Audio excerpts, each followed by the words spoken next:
viewers, welcome. 2019 has been by far one of the most historic years in the beautiful British Virgin Islands. From a highly anticipated general election, implementation of new policies that help us navigate our way through a very ever-changing economy, celebrating groundbreaking medical procedures, getting our students back to a full day of school, and continually battling gun violence and other social ills. The territory of the British Virgin Islands has shown much strength and resilience through its recovery and development. As you approach the end of 2019 and prepare to transition into 2020, let's take a look at the year in review, in no particular order that is, with 284 Media's top 50 news stories of 2019.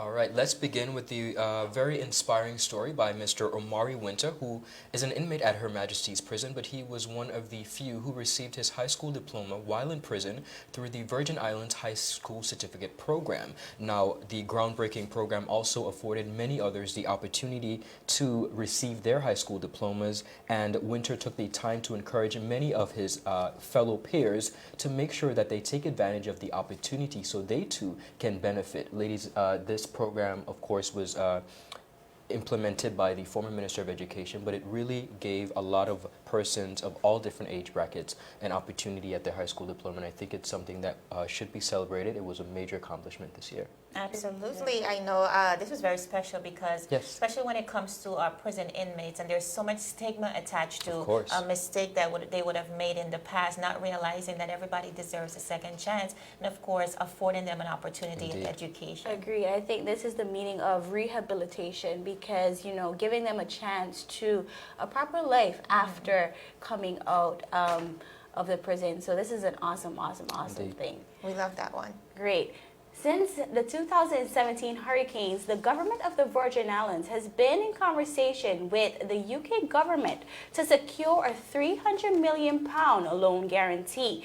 This year, a lot has transpired concerning the negotiations between the UK and the local government.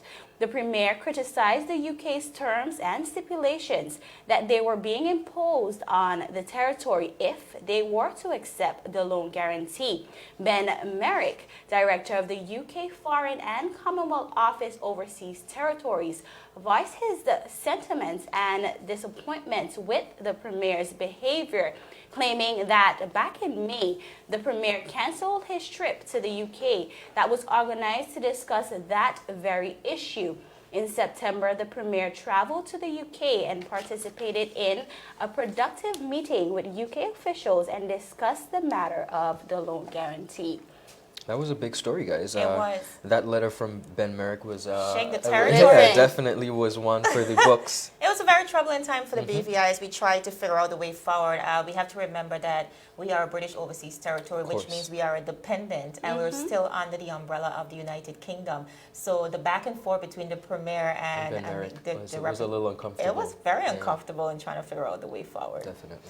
Our viewers, moving right along, the Virgin Islands Party secured a decisive victory and broke Virgin Islands record with a winning team that consisted of 10 newcomers and 3 members returning to the political race. That is last February 25th. Now, this was a clear indication of the territory's hunger for change and renewal, a mantra that the VIP's campaign was built on. Now, Premier Ford became the youngest person to be appointed Premier, and together with his government over the last 10 months have exercised unconventional leadership. So, Ron, Kyla, quite a new first this year for the elections. First of all, we had the e-tabulations machine being used for the very first time. Also, 284 Media, I'm very happy and proud. We were working, man. Oh my God, we were on the ground on every district. Yes, every district at the polling stations. Had 1 or 2 representatives, so we were able to bring the BVI extensive coverage, which we did not sleep during elections. Yes, and they really appreciated that. Now, added to that, we also have had a dynamic 5-member political panel consisting of the beautiful Cindy Roseanne Jones, John Klein, Julian Willock, who is now the Speaker of the House of Assembly, Lloyd Black, and of course the beautiful Angel Cameron. And speaking about that panel, let's go to the winning clip. Go ahead. Thank you so much, guys. We have reached to the end of a very long day, and we have the final votes coming in from all the districts, as well as the at-large. Andrew Foy, the winner in the VIP for the first district, Second district is checking the phone. TGIM. Yeah. You have all of that. Third district, Julian Fraser. Fourth district, Mark Vanterpool. Fifth district, Kai Reimer. Sixth district, Alvin Madura Keynes. The seventh district, Natalia Wheatley. Eighth district, Marlon Penn. And in the ninth district, which was the last district we were waiting on, that goes to Vincent Wheatley with 891 votes. And the at-large vote, I'll be honest with you, I missed one, but the top four are Shari De Castro, 4,778, Neville Smith, 4,694, Shireen Flack, 4,033, and then Mr. Carvin Malone, and I wasn't able to get that, but they are in the top three. The top four, all at-large seats, have gone to the Virgin Islands party. So there you have it. Thank you so much. They accomplished quite a number of things throughout their and a 10 lot of months. firsts too. Absolutely. I know we went to the L-shaped building that was repaired almost immediately, repairs on the West End dock. They also granted long-standing expatriates an opportunity. Yes. Wow, a lot, right? Big. Residency and belongership status, I should say. They launched the 1,000 days, 1,000 jobs, In a 1,000 days initiative, which also comprised of a big chunk of persons receiving training in the marine industry, Correct. which we've been waiting for a very long time. So a lot going on with this government, and most recently we saw them deliver their second budget within a 10-month period. So very ambitious, and Indeed. I know not everybody is going to be proud of what they did or didn't do thereof, but definitely we want to applaud the Virgin Islands government on their efforts so far. I wish Well, I'll them all tell the you best. this, Jovan, from a reporter's perspective, I am glad that election is every 4 years, because That was a lot. not every year, guys. We'll was a wait till lot. the next 4 years. It was a it was lot. a bit much, but nevertheless. On to Festival 2019 was hailed as the most monumentous festival celebration as the BVI celebrated 65 years of its emancipation celebrations. Additionally, this was one of the most expensive festivals celebrations, as the committee pulled out all the stops to ensure a memorable festival. We had a lot of fun this festival, Jovan. Kyla had not joined the team yet, but we were literally on the ground every day. And my most enjoyable moment, I think the phrase that I'd never forget was, pick up something and run. Absolutely. We have Literally. tons of videos with that too. That's one of the videos that went viral Yes. on 284 Media. But just a grand time. I think A lot it of was a fun. great comeback. I think for a few years we've had more of a quiet festival. So grand comeback. I know the festival as well on the flip side is being, it's to be investigated by the newly formed PAC committee based on the overspending that is being suggested. But overall, we just had a great time, man. It was awesome. And for the individual, the fan that still has our sign and that picked up our sign and ran, we still Ran looking away for with it. it, right? It's all Come good. on, We know how man. much you guys love us, so it's Don't cool. go into the new year what we think, man. The pick up something The and run. 24 As he Media was singing sign. it, man, literally he ran picked it away up with and ran pick it up up. something, so secure your goods. Right. Definitely. Awesome time. Yes. This school year, we were proud to report that a fraction of the ESHS student body returned to the main campus at the Elmore Stout High School. The L-shaped building, which is intimately called by students the new building, was officially opened and renamed in honor of veteran educator Miss Lillian Adarty Turnbull. We just spoke about that. Awesome. Yeah, and I think the honor in naming the L-shaped building after Miss Adarty Turnbull, who taught home economics for a number of years, and allowing her the privilege to be able to see the fruits of her labor, I thought was a great honor bestowed. Absolutely. And just having the kids return to school. Yes, that was a big Return to deal. school ever since 2017. Just getting back into the system. They were forced to work under deplorable conditions for so many, I would think, almost 2 years. So just to get them back into the regular system. I agree with you. I think that was a sign of progress for the BVI. Definitely having our kids back in school in a comfortable environment. That was a great one this year. Not only is the L-shaped building a beautiful structure, but one of the things that I applaud the FOI administration for that I really liked as it pertains to the splitting up of contracts is that they were able to give three major contractors, they each gave them a floor, I believe, something like that. And it literally stretched, of course, as we say, stretched the wealth, similar to what we've seen other persons done. But in this particular project, it really gave local contractors an opportunity to be a part of the rebuilding process. Absolutely. Yeah. Loved it. Great. Guys, this is a 284 year in review, but we'll take a break and we will be right back. Is business slow? Cash flow down? Hosting an upcoming event? We can help. Advertise with 284 Media and take your business or event to the next level by enhancing your present marketing and messaging strategies. Allow our team of experts to create a personalized ad that sets your business apart from all the rest. This could be your business or event. So, what are you waiting for?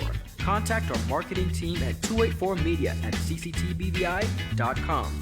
Advertising with us works.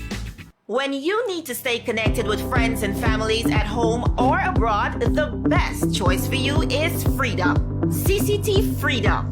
With the lowest rates in the market, our Freedom plan gives you unlimited calls and texting. Plus, our Freedom One package includes 10 gigabits of super fast, unlimited LTE data and unlimited calls to the BVI, USA, USVI, Canada, Puerto Rico, and UK lines. Why pay for overages when you can enjoy CCT Freedom? Stop by at one of our stores today and speak with one of our representatives to find out more about our CCT Freedom packages. Welcome back, viewers. This is your 284 Media Year in Review. Now, moving right along, on August 14, 2019, BVI Cable TV released a shocking statement accusing BVI Electricity of charging them more for cable poles in comparison to another local telecommunications company. Now, BVI Cable TV, in refusing to comply with those rules and regulations, was summoned to the courts and soon enough served with an injunction to stop operations. Now, let's take a look at what led to all of this. Tell us what led to this reality. Well, we didn't really want to accuse BVI-EC of anything. This is something that's been going on for quite some time behind the scenes. We've been trying to negotiate an end to this dispute for probably a year and a half now. Unfortunately, we had to come out to the public and say something because an injunction was issued by the court, which stops us from being able to attach to poles and continue the building out of our network. We've worked really hard over the last year and a half, almost 2 years now, to relaunch the BVI Cable TV product. Our team has worked tirelessly on it. We spent, as I said, millions of dollars, countless man hours, and the situation that it is right now, all of that work has been stopped. And we really don't know how long it'll be stopped for, because once something goes into the courts, it's really hard to say exactly how long it will take. So that had very specific economic and operational realities for us as a company, and that is what precipitated us going out to the public to make a public statement. And damning allegations there. Now, following the post, the BVI-EC then released a statement claiming that all companies are being charged equally, and said the reason they reclaimed the BVI Cable TV poles was because they assumed that they were out of operation. They apologized and offered to reassign the poles. Now, with all the back and forth in the public's eye, the premier soon met with both parties and, according to him, had a fruitful discussion, promising a follow-up within a few weeks. To date, viewers, no resolve has come to this situation, and operations, of course, are still on a halt as the BVI awaits the relaunch of BVI Cable TV. Definitely a big story. And on to another one of the largest criminal cases that hit the country in 2019. 25-year-old Nikel Simon and 36-year-old Creighton Brown of the BVI, along with Venezuelan nationals 40-year-old Wilfredo Lopez Vargas and 47-year-old Hoover Morello, were charged with possession of a controlled drug with intent to supply, engagement in smuggling of a controlled drug, and illegal entry. They were caught trying to smuggle cocaine valued at some $3 million. This was the largest bust in our territory's history. And then in October, 22-year-old Kalik Aaron and Anthony Aglo were jointly charged with failing to declare monies at the customs and on true declaration when the deal was found with nearly $1 million at the West End Ferry Terminal. Ladies, the Royal Virgin Islands Police Force has had quite a task this year. Week after week, we see where we are dispensing the weekly arrest blotter, and it is riddled with criminal activity. But this was definitely one that took 2019 by storm. Absolutely. Yeah. The war on drugs and crime is a continuous, it's Indeed. a tough one, especially for the Royal Virgin Islands Police Force. But we do applaud them, like you said, on their various efforts this year. I think they really clamped down on a lot of things this year. And they were busy. They tried. They failed the big bikes, but you know, we'll get to that. Well, that's another You went story. there. Yeah, I had to put it in there, of course. All right. I love it. As the International Business Companies Act 1984 celebrates 35 years since its inception, the financial service industry and the territory at large celebrate Financial Services Week. The week was observed from November 23rd to November 29th. 35 years, that's a long, That's long a huge time. milestone. Yeah. Our viewers, moving right along, on December 7th, the Bougainvillea Clinic made history in the British Virgin Islands when Dr. Hesketh Vanterpool and his team performed the territory's first kidney transplant. It was historic, heroic, and heartwarming. Now, not only was this the first medical procedure in the BVI of its kind, it also tells the tale of the unlimited Christmas gift between a father and a son and the financial ramifications of patients and the territory as a whole. Now, we have a clip that really chronicles the entire experience. Let's watch.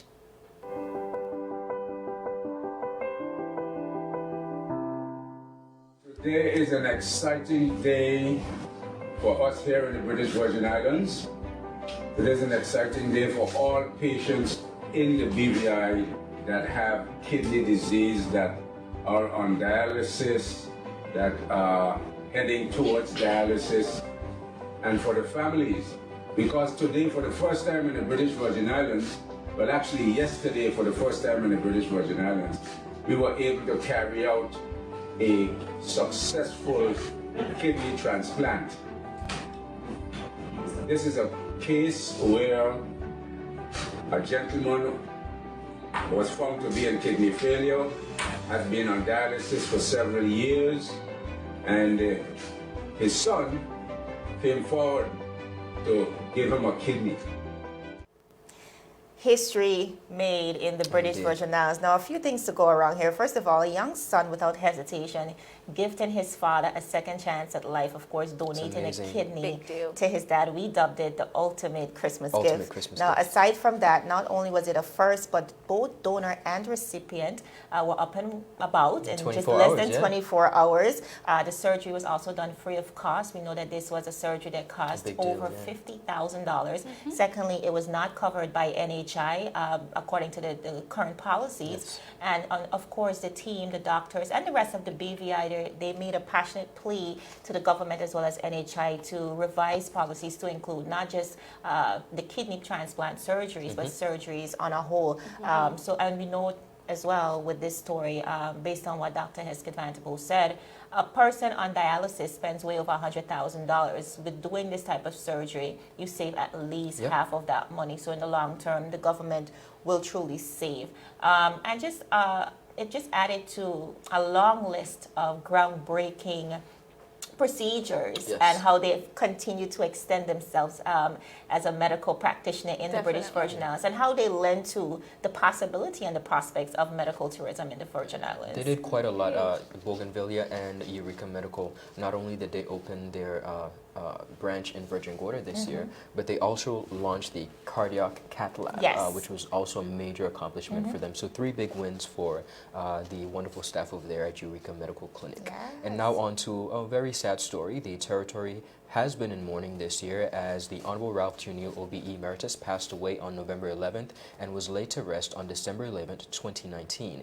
The territory of the Virgin Islands was in a state of mourning for the territory's first premier and longest-serving elected official who served in politics for some 40 years. He was laid to rest in Virgin Gorda following a state funeral. One of the things that I really thought was interesting about this story is that prior to his death, it was announced in cabinet that a motion would be moved, and I think the motion did go through, to rename the Central Administration Complex in honor of the Honorable Ralph Tunil. So it is now named Ralph Tunil Administration Complex. But this literally happened within weeks of his passing.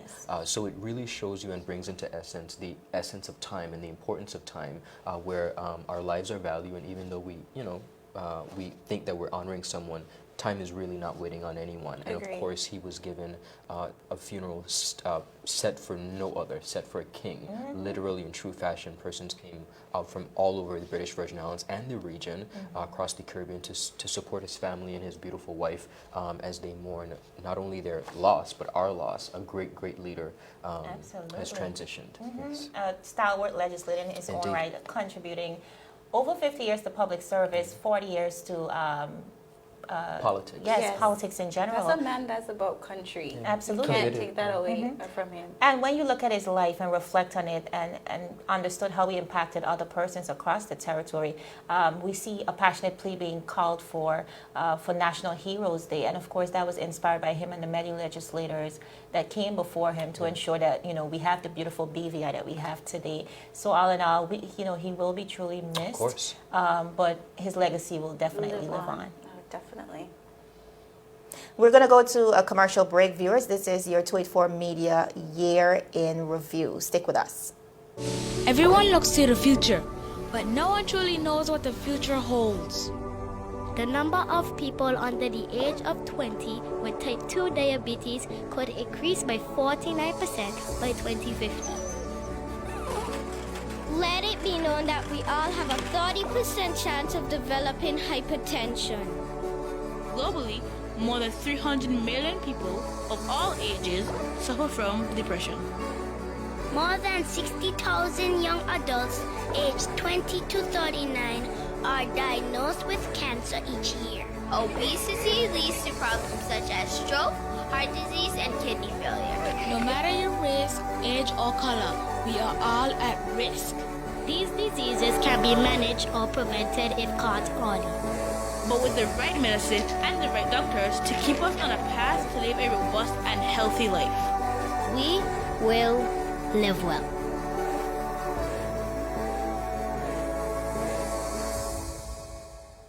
Welcome back, viewers, to the 284 Year in Review.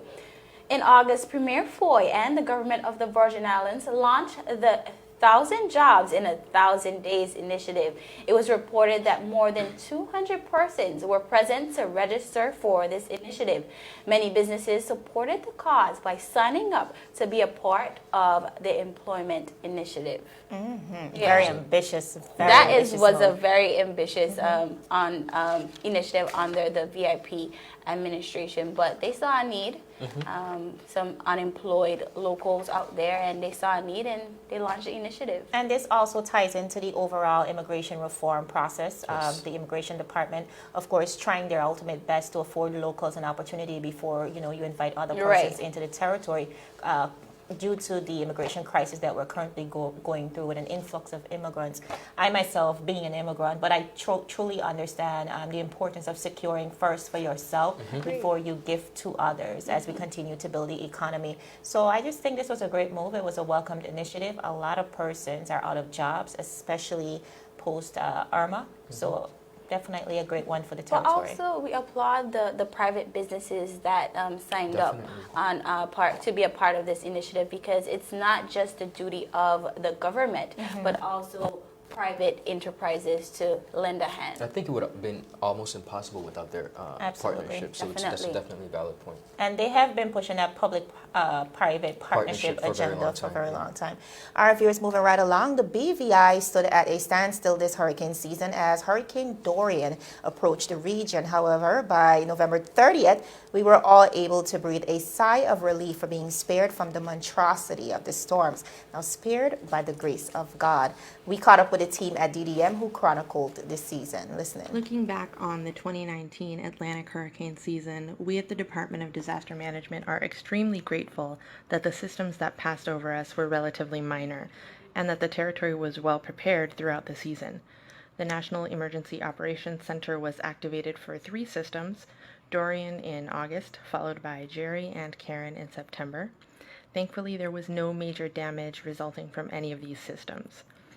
Our brothers and sisters elsewhere around the Atlantic were not all as fortunate. We saw that Hurricane Dorian broke records previously set by Hurricane Irma just 2 years ago, which devastated the Abaco Islands in the Bahamas. Other systems this season sent impacts across the Atlantic, from flooding in Tobago and in Texas to tornadoes in Florida and Louisiana. In terms of trends, it's safe to say that climate change presents new challenges for our region.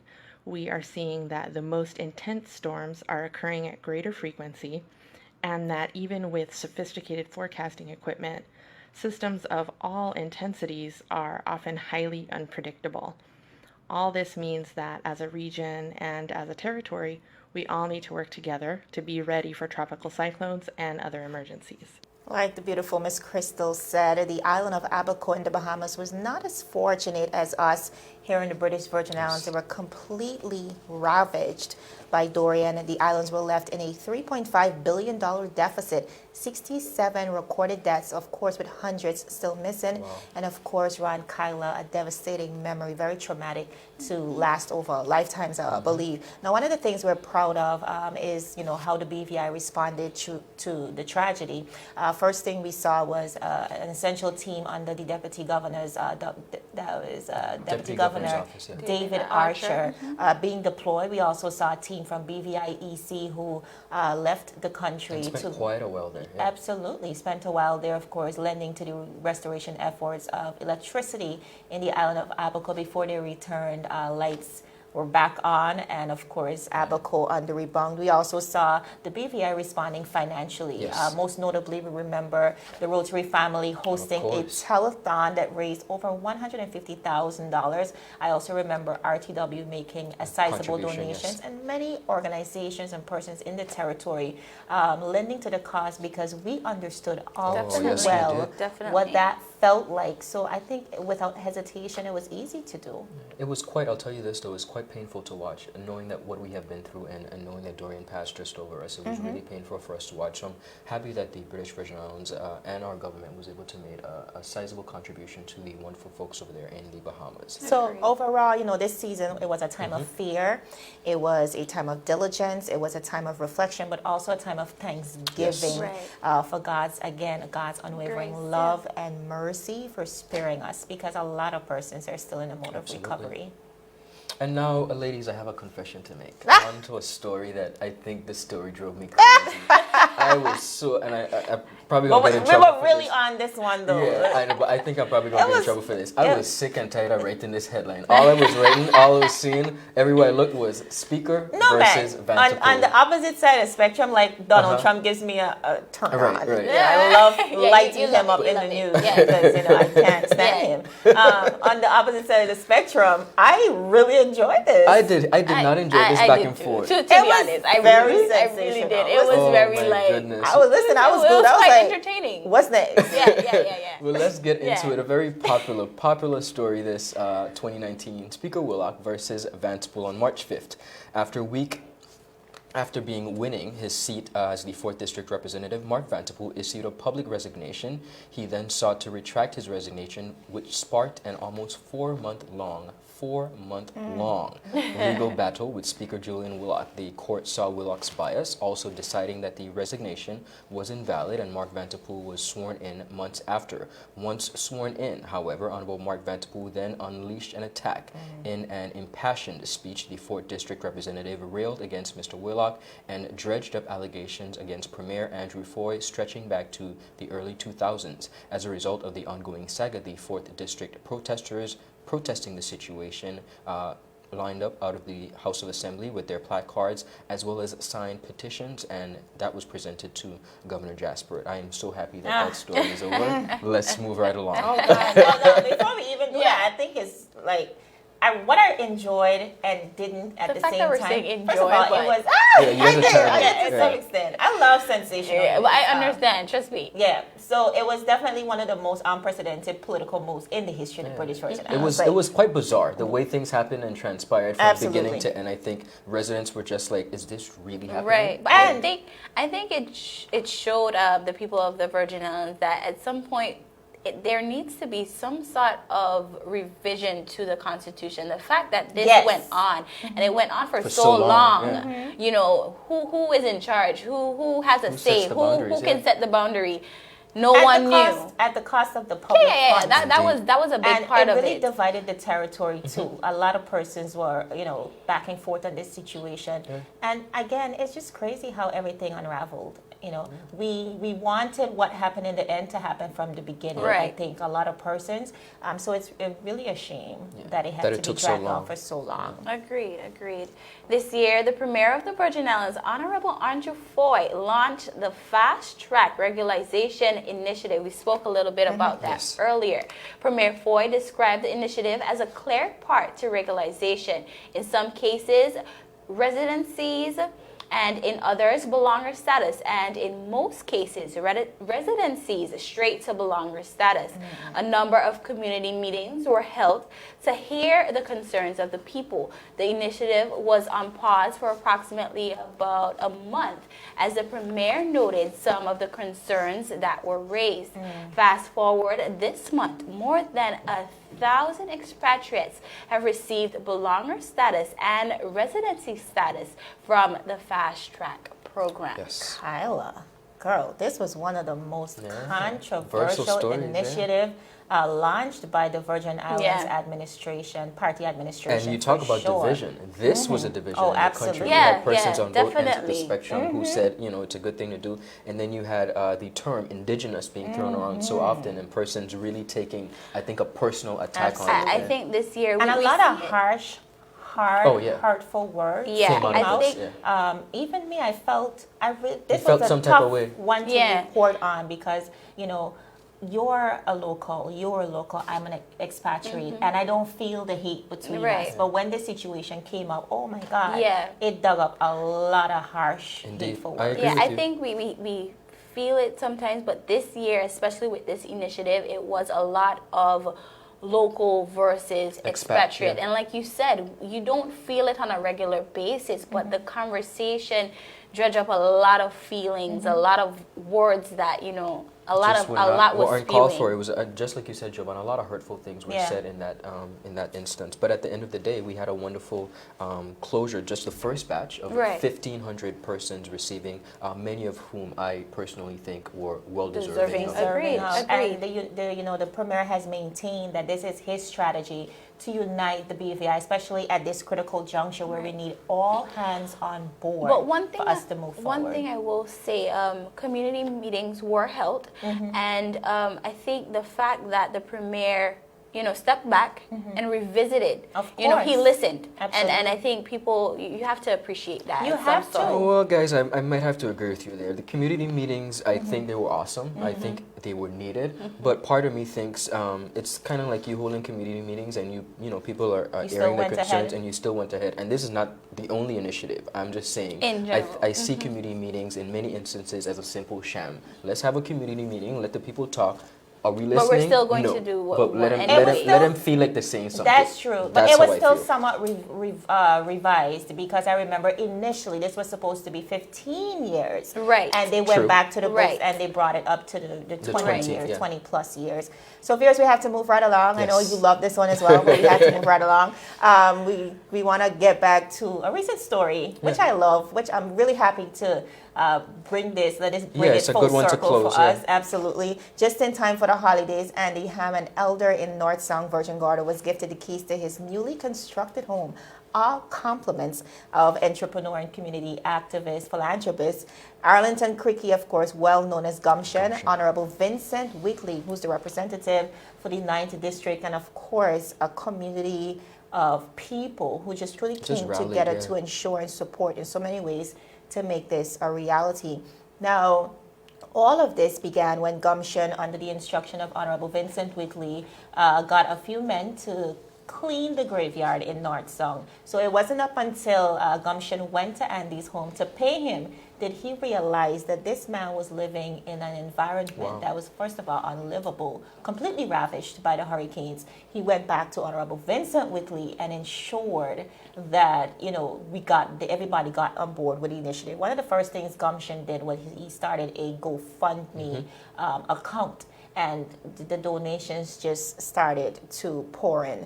Now, again, it was a community effort, so we just want to go to the beautiful moment that we've all been waiting for, when the keys was handed over, of course, and remarks from the homeowner himself, Mr. Andy, Mr. Gumption, as well as Honorable Vincent Wheatley. Listening. You've been a part of this project from inception, and you've seen it visualized, and today, of course, coming to fruition. I know it took a lot of hard work, a lot of commitment, a lot of community, and a lot of care. But speak to the community coming together and the importance of, like you said, public and private partnerships to ensure that everything moves forward. Well, let me give a big background to how this whole project started. I think it was in March or so. I was in a graveyard one day, not too far from here. and I wanted the graveyard to be clean. And I said the best person to call was Gumption. So I called Gumption. I said, Gumption, I have a job for you to get a graveyard looking more dignified. So we got donation, we put money together. We hired 4 guys to work along with him. Wow. Andy Ham was one of those guys who gave a job to clean the cemetery. And after the job was done, he collected the money. He came to look for Andy to pay him the money. Wow. And when he came down and he saw where he was living, he called me. He said, oh my God, I gotta build Andy Ham a house. And that's where this started. He said, Gumption, let's do it. So he and I got together, calling some contractors, Tyrone and Hubert Leonard, and it started right there. All right. And then government chipped in. I put in from my department, Ministry of Health. At last, candidates, Yes. the community, Yes. the businesses, Volunteers. just volunteers. The school participated. Strangers gave money on Facebook, GoFundMe. Yes. And everyone just came together and made this happen. A lot of volunteer work on the weekends. The various groups that come on the weekend, the students and volunteer their work. So again, when the community, entrepreneurs, and the government come together, great things can happen.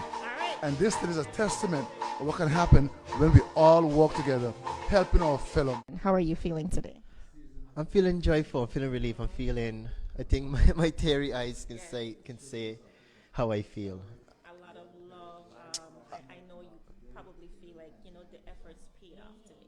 It definitely paid off today. It happened in God timing. I would have liked if it happened on Thanksgiving. I told you that in the last interview, but I can only plan, but it's up to God.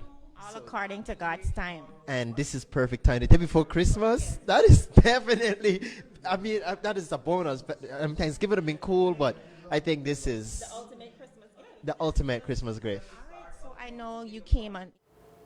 What an ultimate Amazing story. Christmas Yeah, that's gift. good stuff. And one of the things I love about Virgin Gorda is that this is an epitome of it still takes a village to raise a child. One of the very few communities in the BVI that really they stick together.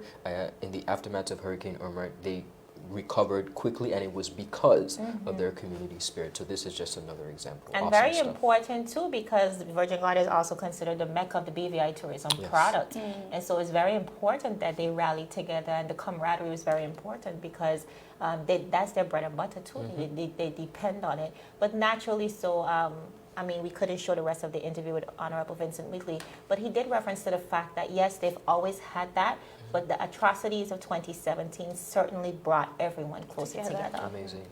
All right, viewers, so that's it for our top 15 stories. 15. Of course, that's just a We still had a lot going on. We covered throughout the year. One of some of the others we'd like to mention is the Buju Banton story. Now, of course, Long that Walk was to Freedom. absolutely the biggest show to ever hit the British Virgin Islands, welcoming And it thousands was a of persons. long walk indeed. Yes, It A was. long walk and a long wait. yeah, we did start a little late, but Yeah. one of the best concerts I've ever been was fun. to. It was a lot of It was absolutely really, had fun. it was a at another caliber. It was great. We had Buju Fever. I remember everybody was in a good mood. Like everybody. I think the minute he was released, it was just like, a lot Right. of Yeah, excitement. absolutely. And he's made a lot of money touring. I know he's visited a lot of countries ever since. Well, good for so him. that was very iconic for the BVI. Big up to the Chantal promoters. Malone, Chantal Malone. Also the promoters, yes. But another big story was Miss Chantal Malone, who won gold this year, and the BVI athletes did a tremendous, job. They represented the territory. Chantal Malone, Eldred Henry, and Kyron McMaster, as well as Ashley Kelly. We call them here the Fantastic Four. They did a really, really good job. And a lot of them honored recently at Yes. the Gala Awards as well. We also had very sensational, probably the biggest story to ever hit Tweet for Media, the story of Lolita Calendar, the young lady from Guyana. That story. Ron, relax. The young lady from Guyana, who of course came to the BVI, faked an HIV test, or had someone impersonate her to do an HIV test. Of course, was caught red-handed and essentially sentenced to 6 months in jail. That one went viral because it took up a lot of our newscasts. absolutely, and, it was just crazy. Like, It was just crazy. Of course, we also had the H. Lively South Community College President, Mrs. Judith Vanterpool, resigning, making way for Dr. Richard Georges to have been assigned the youngest interim president at the H. Lively South Community College. So quite a lot. We're seeing a lot of youngest this year. Yes. Awesome. The millennials are coming forward now. And then a recent story, of course, where Charlene Dabrio was one of the earlier ones, but Mr. Stacey Mathar and Peter Haycraft were honored with the Queen's Honors List 2020. We know that they've all done significant work within their particular areas, but another example of younger persons coming to the forefront and being honored for their amazing work. And then we also had Mr. Sparrow, iconic musician from the Caribbean, of course, coming for Tico's 40th or 50th anniversary. Tico Lipso. That was on the same night as some other event. Dexter Dabbs. Dexter Dabbs, But definitely a successful event. I mean, he's an icon. And I remember Ron interviewed, and I'm like, wow. Very pleasant guy too. Wow. So overall, we had quite a healthy year of content here at 284 Media. I should say our very first full year of news, of course, media in general. And we just want to thank you guys for sticking with us, for supporting us, for meeting us, for congratulating us in public, showing the a lot words of of love, encouragement. And just overall, a lot of persons have contributed content as well, trusted in our brand to deliver honest and impartial news. And we're just truly grateful that you stuck with us through 2019. And of course, as we step into 2020. With a new addition to the team. Of course. What a new addition to the team. Well, that should have been a story. No, but I'm happy. That should have been a story. Yeah, I'm happy to be here and to be stepping into 2020 with you guys.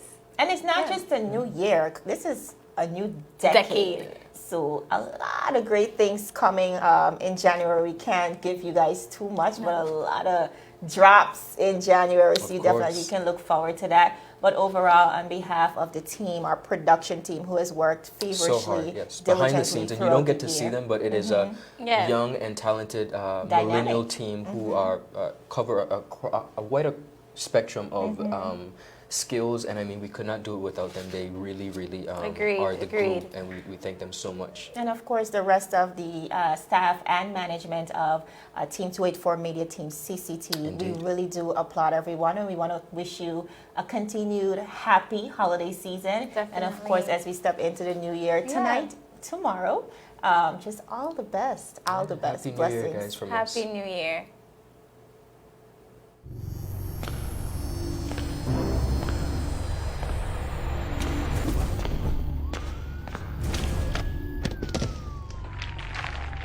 What are you really running for, boss?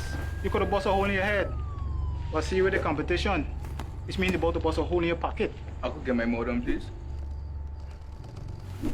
Anyhow, I got something huge to show you. I gotta be sick in your head. Well, hold on, string bean. Tina kind of party. Check this. That's LTE1 for just about everyone. LTE2 for you and your boo. And hold on. Bam! Rate so low, you feel like you're free. That's LTE3 for you and the whole family. Save even more on your internet with new pricing from CCT. Get LTE2 now for only $149. Get LTE3 for the new low price of $189. All packages are unlimited, so there's no overage charge. You don't have to run into Chaz for savings. Just stop by our store and sign up today. Come on over to CCT. Life Unlimited.